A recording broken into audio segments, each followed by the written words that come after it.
c'est un autre endroit là. Oui.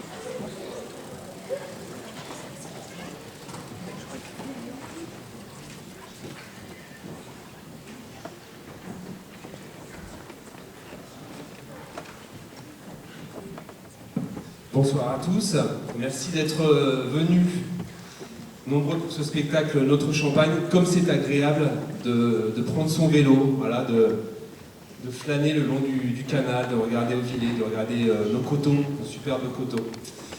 Notre Champagne, le titre de ce spectacle, ça se veut vraiment un hommage à notre territoire, à la Champagne, ses paysages, au Champagne, notre vin, qui nous permet de rayonner, de donner tellement de prestige à notre territoire. C'est vraiment l'essence même de ce spectacle, de rendre hommage pour les 10 ans de l'inscription UNESCO à ce qui fait notre fierté finalement. Pour ce spectacle, qui mobilise plus de 80 élèves, du lycée Stéphane Hessel et de l'école Yvette Lindy,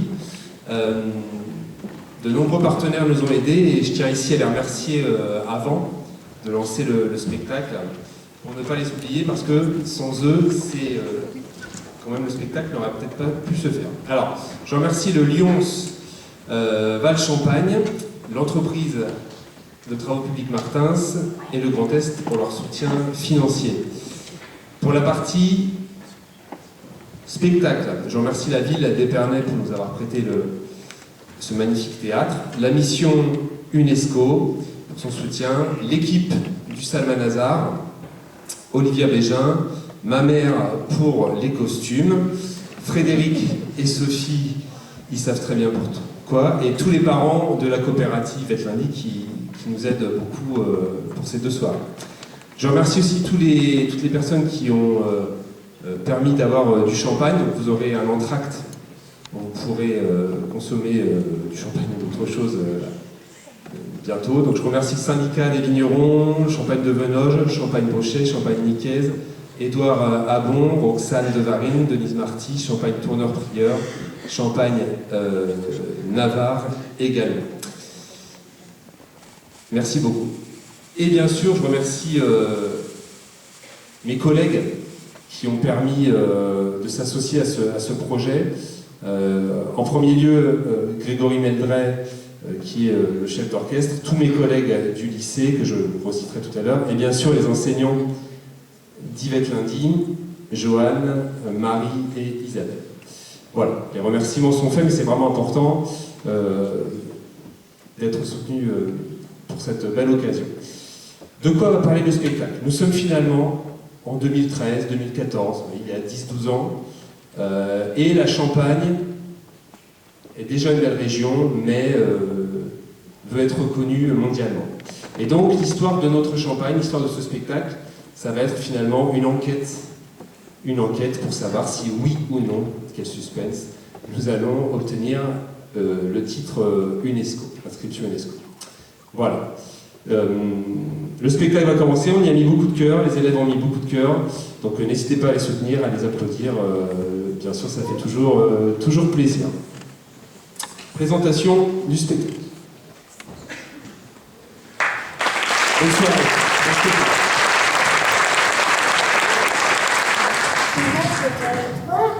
C'est un spectacle qui parle de chez nous.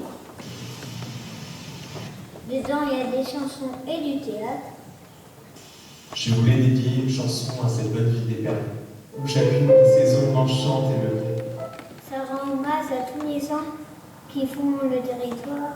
Elle s'appelle Florence, elle est de ce village, cette terre de France, cette terre sans âge.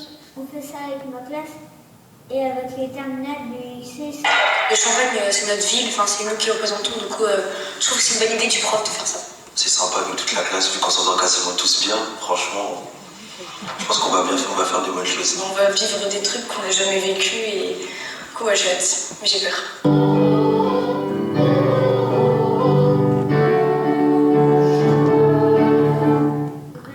et 25 avril au théâtre, on espère que ça va plaire. On espère que ça vous plaira. Donc je vous demande d'accueillir les chanteurs, les petits chanteurs de l'école Yvette Laville.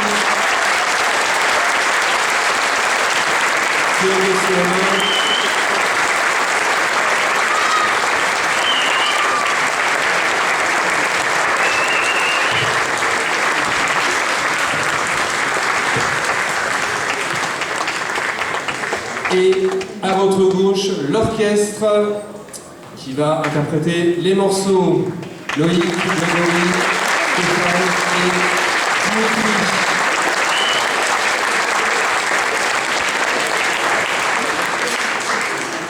Voilà, bon spectacle, c'est parti.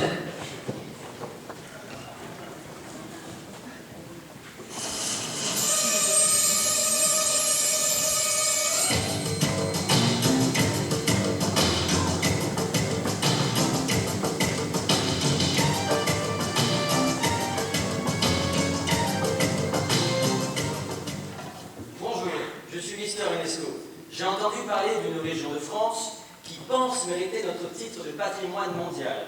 Cette distinction est extrêmement prestigieuse et ne se donne pas à la légère. Paris, Rome, la muraille de Chine, les pyramides, tant de lieux exceptionnels ont remporté ce titre. Cette région la mérite-t-elle vraiment? Je pense que oui, en effet, j'en ai entendu beaucoup de bien. Eh bien, votre mission, si vous l'acceptez, sera de m'en convaincre. Pour cela, il vous faudra me montrer son caractère exceptionnel pour le monde, l'humanité, et c'est un défi assez difficile à relever.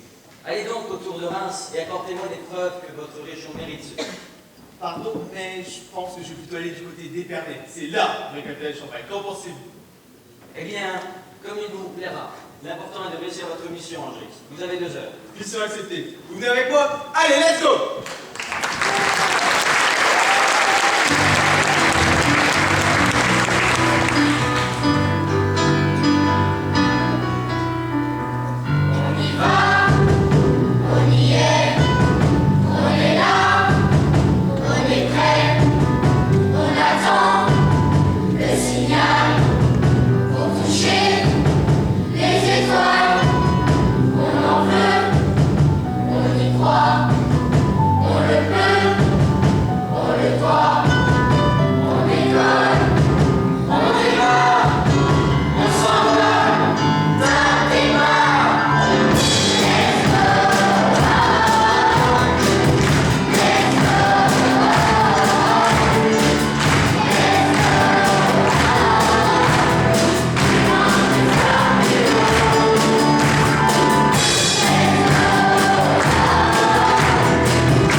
question, je vais ouvrir les livres d'histoire pour prendre quelques repères sur la Champagne.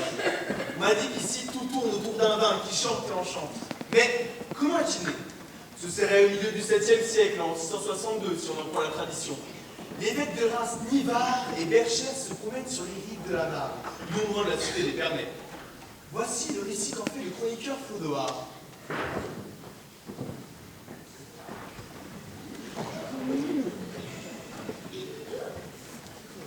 Cher Berchère, j'ai eu une vision. Ah oui, mon frère, racontez-moi. J'ai vu qu'une colombe tournait autour de la forêt, laissant derrière elle une traînée si pure et si vive que la forêt en était resplendissante. Mais c'est incroyable, mon frère. Mais pourquoi ça? J'ai eu exactement la même vision. Mais c'est Dieu, oui, c'est Dieu qui manifeste sa volonté. C'est ici que nous devons construire un monastère, à Auvillers. Et c'est de ce belvédère que la Champagne révèle le mieux l'ample ordonnance de ses coteaux. Vu d'Auvillers, le vignoble champenois apparaît comme une mise en ordre du monde.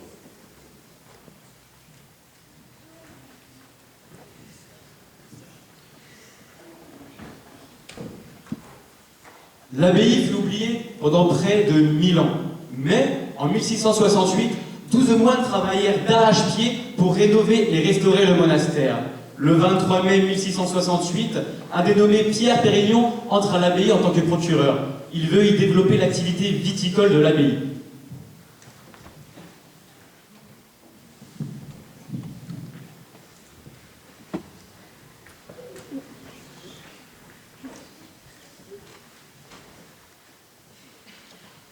Mon père, apprenez-nous à améliorer le travail de la vigne. Le premier soin est de tenir constamment le vignoble dans le meilleur état. mais encore, Tous les ans, arracher les anciennes plantes, et ainsi une vigne se trouvera toujours dans le parfait état. mais quel cépage devrons-nous planter? Ah, mes frères, le chardonnay, le meunier, le fromenteau, qui d'ailleurs est un raisin exquis. Mais mon père, quand doit-on vendanger?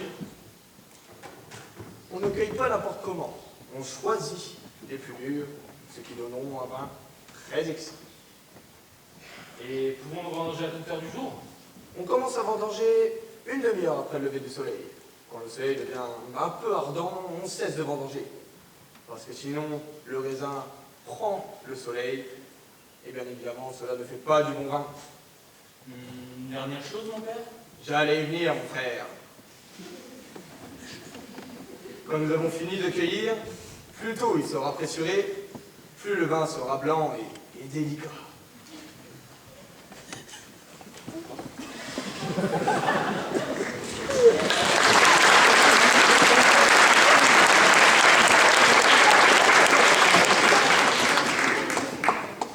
Mais Dom Pérignon n'a pas seulement révolutionné le travail de la vigne. Son génie est d'avoir assemblé les cépages et les crus alors que celui-ci était devenu aveugle. Entre réalité et légende, Dom Pérignon est considéré comme l'inventeur de notre champagne alors que celui-ci était aveugle.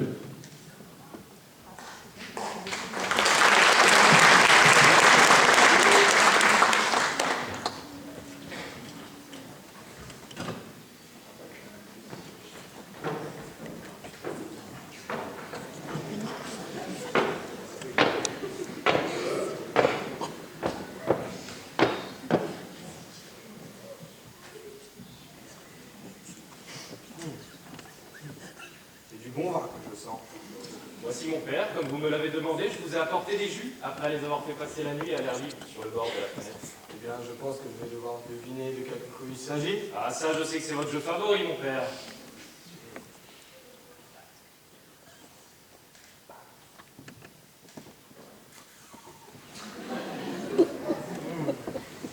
Celui-ci vient de Cumières. Oui, c'est exact. Passons au second.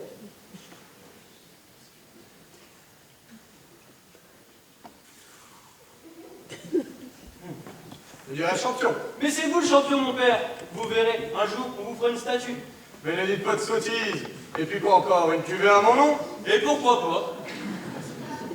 Maintenant, mélangeons ces différents crus et essayons de trouver le vin le plus parfait. Je vais donc mettre un tiers de celui-ci.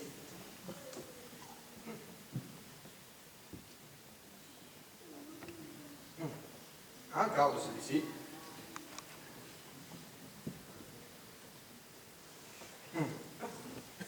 le reste de celui-là.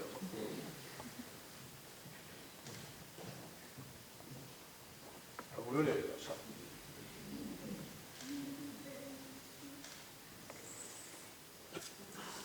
Mais c'est magique, cher père. Ah, mes frères, comme j'aime ce vin produit dans l'abbaye d'Auvillers, cette robe délicate et ce n'est joufflu. Comme le vôtre, mon père. On ne rigole pas avec le vin, frère Jacques. Ce n'est pas sérieux. Cependant, aujourd'hui, j'ai eu une idée. Vous allez voir, c'est incroyable. Développé. Je suis allé en pèlerinage à Limoux, et ils avaient une autre méthode. Nous allons faire pétiller ce vin pour un peu plus d'âme et de grandeur que nous allons nous appeler champagne. Montrez-nous cela, cher père.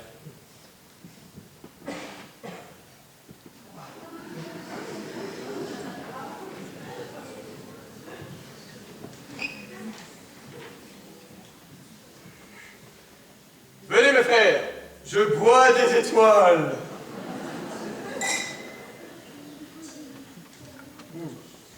Oh oui, nous buvons des étoiles.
avait prospéré, surtout au XIXe siècle. Et c'est à ce moment qu'un certain visionnaire, une personne en avance sur son temps est apparu, un certain Eugène Mercier.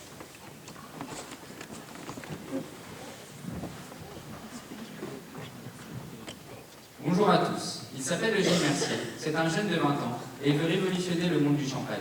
Pour lui, le champagne ne doit pas être seulement réservé aux riches. Il veut un champagne festif pour toutes les occasions. Pour cela, il va falloir changer les mentalités, il va falloir innover, il va falloir y aller à fond pour faire connaître sa marque et son beau produit. Je vais vous raconter son histoire. Nous sommes en 1858 et Eugène Mercier décide de s'installer en haut de la butte de Champagne, où il veut faire creuser d'immenses galeries.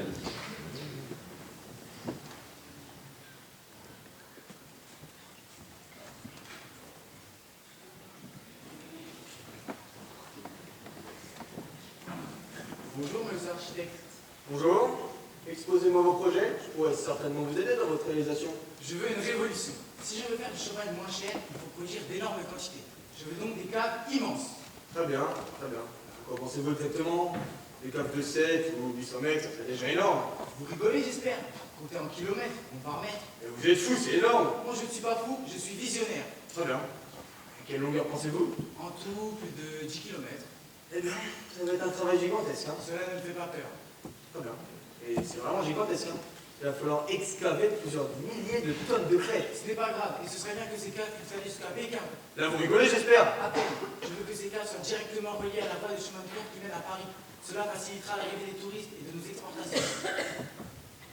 Les travaux commencent en 1871 et l'inauguration sera un événement. Dès 1885, les caves sont ouvertes au public et en 1901, il y a même le président de la République, Sadi Carnot, qui vient les visiter. Pour l'occasion, on allume 100 000 bougies.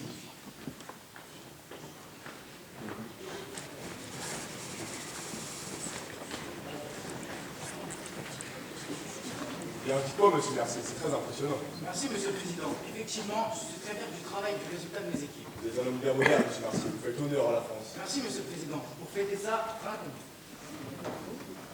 Je trinque à votre réussite.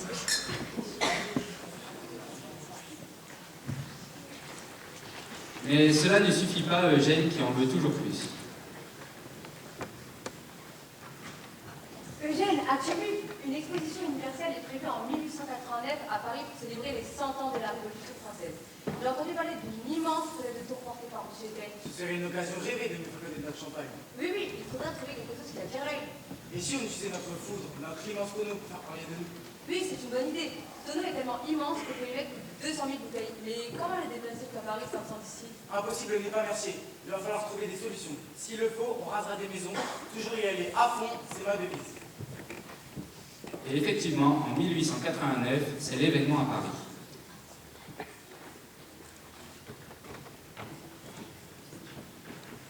Ah, cet Eugène Mercier est vraiment incroyable. Ah, mais ça, chaque fois que je vois son champagne, j'ai l'impression de tomber amoureuse. Pourquoi, chérie? Mais c'est un truc de foudre. Embrasse-moi. 2 fois? Pourquoi? Pour te remercier.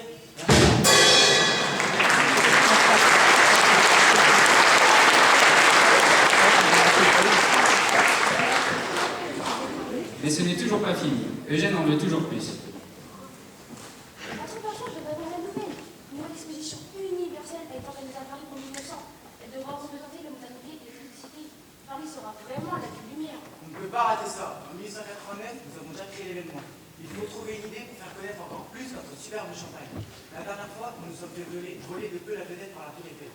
Il faudrait peut-être faire quelque chose pour la concurrencer. Et pourquoi pas faire une sorte de montgolfière qui survolerait Paris? Mais si les gens s'envolent, on va parler de nous en mal. Il suffira de l'accrocher au sol. On en fera une sorte de ballon captif. Bien, montrez-moi ce que ça veut donner.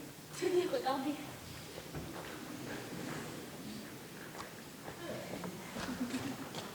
C'est excellent. Là, je pense qu'effectivement,